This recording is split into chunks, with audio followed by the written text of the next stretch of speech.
Hello my dear student, स्वागत है आप सभी का अब अपना प्यारा सा छोटा सा यूट्यूब चैनल मां सर टीचिंग सेंटर में। मेरे दोस्त, आज का जो क्लास है, आज का जो सेशन है, आप सब के लिए बहुत ही इंपॉर्टेंट है, क्योंकि आज की क्लास में हम लोग देखने वाले हैं कि 11th जिनका क्या वैसे स्टूडेंट जिनका 11th बर्बाद हो चुका है, 11th में कुछ भी अपना स्टडी नहीं किए हैं, तो 12th में उनको डर लग रहा है कि 12th में कैसे हम बेहतर परसेंटेज लाए। और अभी का जो समय है ना, आपके लिए बहुत ही अच्छा समय है। आपके एग्जाम में 10 से 11 महीना का समय बचा हुआ है, तो इस समय को यदि आप सही से यूटिलाइज करते हैं, सही से इसका इस्तेमाल करते हैं, यूज करते हैं, तो एग्जाम में आपको एक बेहतर परसेंटेज जरूर आएगा। क्योंकि कई ऐसे मेरे भाई थे, मेरे प्यारे बहनें थे, मेरे दोस्त थे, जो हमेशा पूछ रहे थे कि भैया हम 2026 में जो एग्जाम होगा उसमें हम एक बिहार टॉपर बनना चाहते हैं या स्टेट टॉपर बनना चाहते हैं। या कई ऐसे मेरे भाई थे जो बोल रहे थे कि भैया जानते हैं, हम सोचे थे कि 2026 का जो इंटर का एग्जाम होगा ना, उसमें 450 अंक लाएंगे, 460 अंक लाएंगे। लेकिन यहाँ पे गड़बड़ी हम क्या किए हैं कि 11th में कुछ भी नहीं पढ़े हैं, 11th पूरी तरह से बर्बाद है।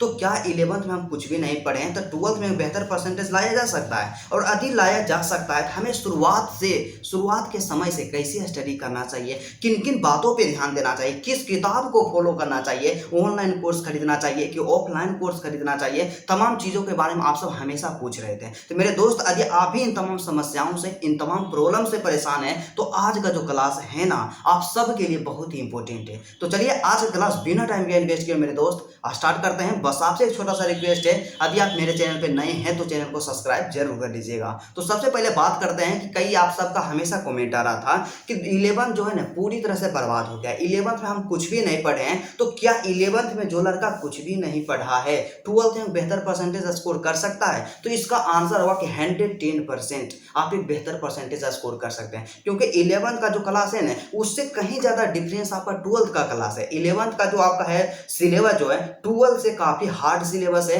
तो 11th और 12th में कोई कनेक्शन ज्यादा नहीं होता। आप यदि नहीं भी पढ़े हैं तो उतना आपको कोई भी प्रभाव नहीं पड़ने वाला है। बस यही है शर्त, यही है कंडीशन, यही है कि अभी से जो आपके पास समय बचा हुआ है, इसमें पूरा डेडिकेशन, पूरा जुनून और एक सही डायरेक्शन में मेहनत कीजिए, आपको एक बेहतर परसेंटेज जरूर आएगा। तो इस बात को, इस चीज को अपने दिमाग से हटा दीजिए आप लोग कि 11th हम नहीं पढ़े हैं तो 12th में एक बेहतर परसेंटेज नहीं आएगा। 100% एक बेहतर परसेंटेज आएगा। तो बात करेंगे सबसे पहले कि यदि हम चाहते हैं कि बिहार टॉपर बनना, स्टेट टॉपर बनना, या 450 अंक या 60 अंक लाना चाहते हैं, तो हमें शुरुआत से अभी से कैसे स्टडी करना होगा, सबसे पहले इसी पे बात करेंगे। तो सबसे पहले आपको बताते हैं मेरे दोस्त, आप लोग क्या कीजिएगा। सबसे पहला अभी से अपना गोल फिक्स कीजिएगा, अपना लक्ष्य फिक्स कीजिएगा कि आपको क्या करना है। आपको स्टेट टॉपर बनना है या डिस्ट्रिक्ट टॉपर बनना है या 10 टॉपर के श्रेणी में आना है। या कई ऐसे मेरे भाई थे होंगे जो सोचते होंगे कि हम 400 नंबर ले आएंगे या 450 अंक ले आएंगे। तो इस तरह से आपका जो भी गोल है, आपका जो भी एम है, आप लोग फिक्स कीजिए कि आपको क्या करना है, कितना अंक लाना है। ठीक है,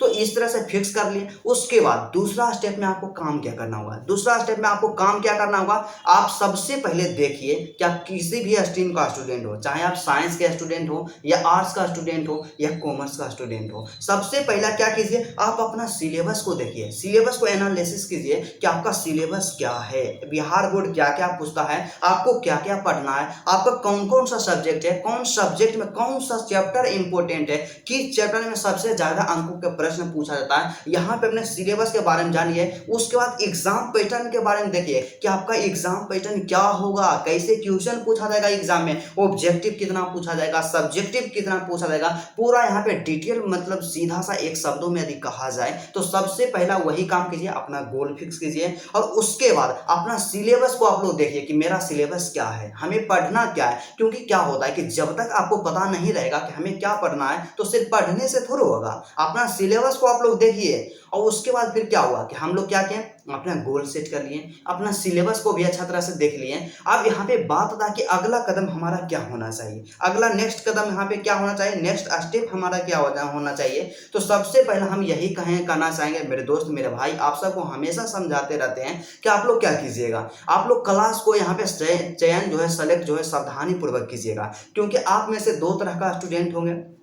एक वैसे स्टूडेंट जो ऑनलाइन क्लास करेंगे और दूसरा स्टूडेंट होंगे, दूसरा मेरे भाई होंगे जो सोचेंगे ऑफलाइन क्लास जाएंगे, जिनके घर के आसपास में ऑफलाइन कोचिंग उपलब्ध है, वैसे स्टूडेंट होंगे। तो आप दोनों में से कोई भी स्टूडेंट हो, आप सबसे पहले क्या कीजिए, आप जहां भी कंफर्टेबल हैं, आपको जहां भी सुविधा लगता है, वहां जा करके आप लोग बढ़िया क्लास को देख करके आप लोग एडमिशन ले लीजिए। एडमिशन ले लीजिए और आपको समझ में नहीं आता है कि हम गाँव से रहते हैं, मेरा गाँव के आसपास में कोई वैसा इंटर का कोचिंग संस्थान नहीं है, मेरे भाई आप सबके पास एक मोबाइल फोन होगा, आप लोग क्या कीजिएगा, ऑनलाइन क्लास खरीद लीजिएगा। क्या ऑनलाइन क्लास खरीद लीजिएगा। ऑनलाइन क्लास में क्या होगा, क्या आपको कम प्राइस भी देना पड़ेगा, कम पैसा खर्चा होगा और क्वालिटी कंटेंट मिलेगा। क्या मिलेगा, क्वालिटी कंटेंट मिलेगा। और कंटेंट में आपको किसी भी प्रकार का कोई भी दिक्कत नहीं होने वाला, क्योंकि हम खुद ऑनलाइन पढ़ करके इंटर का तैयारी किए थे और बेहतरीन तैयारी किए थे और एक बेहतर परसेंटेज भी आया था। तो इसलिए मैं अपना पर्सनल खुद का एक्सपीरियंस के अनुसार बोल सकता हूं कि यदि आपके पास कोई संसाधन नहीं है, आप गांव से रहते हैं या आप कहीं से रहते हैं,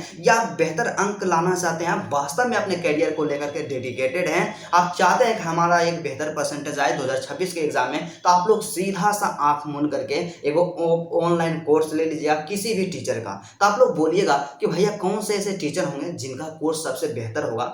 तो देखिए, इसमें सबसे पहले हम यही बताना चाहेंगे कि आप लोग जाइएगा यूट्यूब पे, देखिएगा कुछ हम यहाँ पे चैनल आपको सजेस्ट कर देते हैं। आपके भाई होने के नाते इतना तो काम हम कर सकते हैं, तो चैनल सजेस्ट कर देते हैं। तो सबसे पहला चैनल जिससे कि हम भी स्टडी किए थे, जो कि बेहतरीन है और क्वालिटी कंटेंट प्रोवाइड करवाते हैं, उनका नाम क्या है, साइंस संग्रह बाय अनु सर। क्या, साइंस संग्रह बाय अनु सर, और इसके फाउंडर है अनु सर। तो अनु सर को आप लोग जानवे करते होंगे कि अनु सर जो है बहुत ही पॉपुलर टीचर हैं, बहुत ही अच्छा है, उनसे हम भी पढ़े हैं, पर्सनली हम देखे हैं। उनके टीम में जो भी वहाँ पे टीचर्स हैं, जो भी पढ़ाते हैं आपको, बहुत ही अच्छा टीचर है, अनुभवी टीचर हैं, और जो भी कॉन्सेप्ट आपको समझाएंगे बेहतरीन तरीका से समझाएंगे। क्योंकि हम जब तैयारी करते थे तो वहाँ पे तो अनु सर का फैन हो गए थे, एकदम पूरा अच्छा तरह से समझ में आता था। एक तो हो गया साइंस संग्रह भाई अनु सर। दूसरा बात यहाँ पे कर लेते हैं, तो दूसरा जो है क्लास 12th का एजुकेशन बाबा है। कहाँ, कौन है, एजुकेशन बाबा नाम का एक चैनल है, आप लोग यूट्यूब पे जाकर के सर्च कीजिएगा कि एजुकेशन बाबा। और उसके बाद तीसरा जो होता है दिशा ऑनलाइन क्लासेज, और चौथा यहाँ पे चैनल के बारे में बताते हैं जो कि बेहतर है, टारगेट बोर्ड है। क्या, टारगेट बोर्ड है। तो आपको 4 चैनल के बारे में बताएं। चारों चैनल में आप लोग क्या कीजिएगा, चारों चैनल को आप लोग यहाँ पे नोट कर लीजिए कौन कौन बोले, फिर से एक बार सुन लीजिएगा। साइंस संग्रह भाई अनु सर, उसके बाद एजुकेशन बाबा, तीसरा जो आपका होता है दिशा ऑनलाइन क्लासेस, और चौथा जो आपका होता है टारगेट बोर्ड। तो टारगेट बोर्ड जितना भी चारों को बताए ना, चारों को आप लोग यूट्यूब पे सर्च करके वीडियो को देखिएगा, जिससे आपका ट्यून मैच करता है, मतलब जिससे आप समझ पाते हैं, समझने में कंफर्टेबल होते हैं, जिससे समझने में सबसे ज़्यादा आपको सुविधा होता है, उन्हीं सर का आप लोग क्लास ले लीजिएगा। हम पर्सनली किसी का यहाँ पे प्रमोशन नहीं कर रहे हैं, क्योंकि इनमें से कोई भी ऐसे टीचर नहीं होंगे, कोई भी ऐसे शिक्षक नहीं होंगे जो हमको पहचानते होंगे, और इतना छोटा मोटा हमें थोड़ा सा आपको सजेस्ट करते रहते हैं, हमको कोई प्रमोशन के लिए भी नहीं दे सकते। लेकिन जो रियलिटी है, जो वास्तविकता है, वो हमेशा आपको हम सजेस्ट करते रहेंगे, आपके लिए जो बेहतर रहेगा हमेशा आपको बताते रहेंगे। तो सबसे पहले यही काम कीजिएगा, चारों चैनल को जाकर के देखिएगा, जिनका भी वीडियो आपको अच्छा लगता है उनका कोर्स ले लीजिएगा, और आंख मूंद करके उन पर विश्वास करके अपना स्टडी स्टार्ट कर दीजिएगा। तो यहाँ से हो गया कि हम लोग स्टडी स्टार्ट कर दिए, कोर्स ले लिए। अब तीसरा जो सबसे बड़ा प्रॉब्लम आता है ना, आप सब हमेशा परेशान रहते हैं कि भैया किताब कौन सा पढ़ें, यही तो सबसे ज़्यादा समस्या है। हम लोग हमेशा दिक्कत होता है, क्योंकि हम भी एक स्टूडेंट हैं। आपको तो हम कोई प्रोफेशनल टीचर तो नहीं लग रहे हैं, एक स्टूडेंट हैं, अभी हाल फिलहाल में ही 2023 में बिहार बोर्ड इंटर का एग्जाम दिए हैं। तो इसमें क्या होता है कि हम भी स्टूडेंट हैं, और एक स्टूडेंट का जो समस्या होता है, एक स्टूडेंट से ज़्यादा कोई भी नहीं समझ सकता। तो इसलिए मेरे दोस्त, हम यही कहेंगे कि आप सबके मन में भी प्रॉब्लम उठता होगा कि कौन सा किताब जो होगा सबसे बेस्ट रहेगा। तो किताब के बारे में बात कर लेते हैं। तो सबसे पहले आपको क्या है कि 3 किताब के बारे में आपको सजेस्ट करेंगे। सबसे पहला, आप किसी भी स्ट्रीम का स्टूडेंट क्यों ना हो, चाहे आप साइंस का हो या आर्ट्स का हो या कॉमर्स स्ट्रीम का स्टूडेंट हो, तो सबसे पहला क्या कीजिएगा, NCERT, क्या NCERT जो आपका किताब होता है, NCERT बुक होता है, NCERT बुक को आप लोग परचेज कर लीजिएगा, खरीद लीजिएगा। जैसे कि कई ऐसे मेरे भाई होंगे जो जिनका साइंस होगा, तो साइंस जैसे मेरा भी साइंस था, तो साइंस में यहाँ पे NCERT बुक इस तरह से रहता है, फिजिक्स का है तो फिजिक्स का 2 गो रहता है, केमिस्ट्री का 2 गो रहता है, मैथमेटिक्स का 2 रहता है, फिर हिंदी हो गया, इंग्लिश हो गया। तो इस तरह से जितना भी आपका किताब रहेगा ना, यहाँ पे खरीद लीजिएगा, पूरा यहाँ पे बेहतर रहता है। और आप लोग NCERT से बाहर, आपको पता होना चाहिए कि बिहार बोर्ड जो सिलेबस को फॉलो करता है, जो उसका अनुसरण करता हुआ एनसीईआरटी को फॉलो करता है और एनसीईआरटी से बाहर एक भी क्वेश्चन एग्जाम में नहीं आएगा, और जो भी आपके टीचर होंगे एनसीईआरटी से ही पढ़ाएंगे। तो एनसीईआरटी किताब आपके लिए मस्ट है, उसको जरूर ले लेना है, और एनसीईआरटी ही आपके लिए काफ़ी है। उसका दूसरा किताब के बारे में बात करते हैं। तो दूसरा किताब जो है मेरे भाई मेरे दोस्त क्या है कि सबसे पहले यहाँ पे क्वेश्चन बैंक, क्या एनसीईआरटी में तो बुक ले लिए, लेकिन आपको क्वेश्चन बैंक एक अभी से खरीद लेना है। तो आप लोग बोलिएगा कि भैया अभी क्वेश्चन बैंक मिलेगा 2026 एग्जाम के लिए? तो देखिए हम कहाँ बोल रहे हैं आपको 2026 एग्जाम के लिए क्वेश्चन बैंक लेने के लिए, हम तो बात करें कि आप क्वेश्चन बैंक लीजिए। और क्वेश्चन बैंक में आपको कौन सा क्वेश्चन बैंक लेना है कि जो 2025 एग्जाम के लिए क्वेश्चन बैंक रिलीज किया गया था, पब्लिश किया गया था, वही क्वेश्चन बैंक को लेना है, और 2025 वाला ही आपके लिए बेहतर रहेगा। तो आप बोलिएगा कि हम 26 में एग्जाम देंगे और 2025 वाला क्वेश्चन बैंक लेंगे। तो आपको पता होना चाहिए मेरे दोस्त कि क्वेश्चन बैंक में क्या होता है कि पिछला साल में जितना भी क्वेश्चन पूछा गया, तमाम क्वेश्चन का संग्रह होता है, उसे ही हम लोग क्वेश्चन बैंक कहते हैं। तो क्वेश्चन बैंक में क्या होगा, जैसे 2025 के लिए जब क्वेश्चन बैंक लीजिएगा तो 2025 में क्या रहेगा, 2024 तक जो भी क्वेश्चन पूछा गया है ना, 2011 से लेकर के या 9 से लेकर के 2024 तक तमाम क्वेश्चन वहां पे दिया हुआ रहेगा। और 2026 वाला जब आप क्वेश्चन बैंक लीजिएगा तो उसमें 2025 का सिर्फ क्वेश्चन इंक्लूड रहेगा। मतलब क्या कि 25 के लिए क्वेश्चन बैंक लीजिएगा तो 2024 तक रहेगा, और 26 के लिए क्वेश्चन बैंक लीजिएगा तो 2025 तक क्वेश्चन रहेगा, उसमें पूरा ऐड किया हुआ। तो आपको पता होना चाहिए कि क्या 2025 में जो क्वेश्चन पूछा है तुरंत 2026 में पूछेगा, एक भी क्वेश्चन नहीं पूछेगा। मैं अपना खुद का एक्सपीरियंस से बोल सकता हूँ। तो ठीक है, तो आप लोग क्या कीजिएगा, क्वेश्चन बैंक में सीधा सा 2025 वाला ले लीजिएगा, या आसपास से कोई भी आपके भाई होंगे जो 2025 का क्वेश्चन बैंक लिए होंगे उनसे भी आप लोग काम चला लीजिएगा। तो क्वेश्चन बैंक ले लीजिएगा। और क्वेश्चन बैंक में कौन सा क्वेश्चन बैंक लेना है, तो मार्केट में दो तरह का क्वेश्चन बैंक उपलब्ध है। सबसे पहला जो कि ईयर वाइज दिया हुआ रहता है, और दूसरा जो रहता है जिसमें कि चैप्टर वाइज दिया हुआ रहता है। तो आपके लिए कौन सा क्वेश्चन बैंक सबसे बेस्ट है, तो जिसमें चैप्टर वाइज क्वेश्चन दिया हुआ रहता है वही क्वेश्चन बैंक आपके लिए सबसे बेस्ट है, और वही क्वेश्चन बैंक आप लोग लीजिएगा। अब चैप्टर वाइज क्वेश्चन बैंक ले लीजिएगा, किसी भी पब्लिकेशन का क्यों ना हो, अपने आप में बेस्ट रहेगा। कंडीशन यही होना चाहिए कि उसमें क्वेश्चन जो रहे चैप्टर वाइज दिया हुआ रहे, बस आपको यही काम करना। और सबसे लास्ट में यहाँ पे तीसरा किताब के बारे में बोलते हैं जिसे हर स्टूडेंट को लेना चाहिए। क्या है तीसरा किताब, आप लोग क्या कीजिएगा, किसी भी स्ट्रीम का स्टूडेंट हो, चाहे साइंस आर्ट्स या कॉमर्स, किसी भी स्ट्रीम का स्टूडेंट हो, आप लोग क्या कीजिएगा, आप लोग ऑब्जेक्टिव का एक किताब ले लीजिएगा। क्या ऑब्जेक्टिव का एक किताब ले लीजिएगा, वैसा किताब लीजिएगा जिसमें पूरा सब्जेक्ट का ऑब्जेक्टिव एक ही किताब में रहे, सिर्फ ऑब्जेक्टिव दिया हुआ रहे, वो ऑब्जेक्टिव के लिए किताब ले लेना। जैसे कि साइंस वाला के लिए ऑब्जेक्टिव एक किताब आता है टारगेट सीरीज करके, तो टारगेट का ऑब्जेक्टिव बुक ले सकते हैं आप लोग। और उसमें क्या रहेगा, प्रत्येक चैप्टर का चैप्टर वाइज ऑब्जेक्टिव रहेगा, जो पिछला साल में पूछा गया वो भी रहेगा, और 2026 में जो आने वाला ऑब्जेक्टिव रहेगा, जितना भी चैप्टर का इंपॉर्टेंट ऑब्जेक्टिव रहेगा तमाम वहां पे इंक्लूड रहेगा। तो आपको उस किताब को, उस बुक को आपको जरूर ले लेना है। तो आपको 3 किताब लेना है, एनसीईआरटी, क्वेश्चन बैंक और ऑब्जेक्टिव के लिए अलग किताब ले लेना है। किताब का तो टेंशन खत्म हो गया। अब यहाँ से बात आता है कि कैसे हम एक बेहतर परसेंटेज करेंगे, परसेंटेज स्कोर करेंगे। शुरू से हमें किन किन बातों पे ध्यान देना चाहिए, कैसे अपना स्टडी करना चाहिए। तो मेरे दोस्त मेरे भाई, सबसे पहले हम आपको यही कहना चाहेंगे, यदि आप वास्तव में अपने कैरियर को लेकर के, मतलब 2026 का जो एग्जाम है उसको लेकर के डेडिकेटेड हैं, सीरियस हैं, तो आपको क्या करना होगा, शुरू से अपना स्टडी करना होगा। और स्टूडेंट गलती क्या करते हैं कि शुरू का जो समय रहेगा ना, शुरू में आप लोग पूरा मोटिवेट रहिएगा, किताब उताब खरीद लीजिएगा, क्वेश्चन बैंक ले लीजिएगा, क्लास ज्वाइन कर लीजिएगा, शुरू में बढ़िया से पढ़िएगा। और लास्ट का बीच वाला जो समय होता है ना, शुरू में बढ़िया से पढ़िएगा और लास्ट में भी अच्छा से पढ़िएगा, लेकिन बीच वाला जो समय होता है ना, बीच का समय में आप लोग लापरवाही कर देते हैं, और यही मिस्टेक जो होता है आपके एग्जाम में आपको अंक में वही कम अंक दिलाता है। वही मिस्टेक जो होता है सबसे बड़ा मिस्टेक हो जाता है। तो आपको काम क्या करना होगा, पूरा कंसिस्टेंसी के साथ, आपके पास जो 10 से 11 महीना समय बचा हुआ है, इसमें अपने आप को झोंक देना और एक बेहतर परसेंटेज स्कोर करना है।